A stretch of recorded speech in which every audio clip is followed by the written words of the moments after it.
Министерство финансов Якутии признано лучшим в номинации «Прозрачный и понятный контроль» 7-го всероссийского конкурса служб финансового контроля страны. Итоги подвели по результатам 2022 года. Жюри оценивало участников по 5 основным критериям, среди которых укомплектованность кадров, системность и охват контрольными мероприятиями, в том числе и профилактика нарушений. Конкурс ежегодно проводится журналом «Финконтроль» совместно с Союзом развития государственных финансов. Отбор регионов-участников был серьезный. Субъекты России боролись всего в 5 номинациях.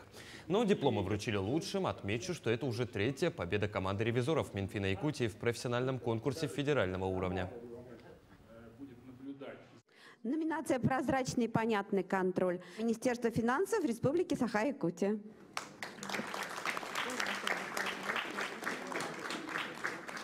Мы очень рады, что получили эту награду.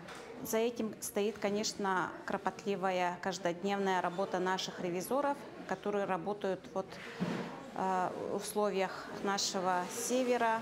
Это финансисты, специалисты, которые имеют специальные познания, которые проверяют бюджетные средства на предмет, прежде всего, эффективности и результативности.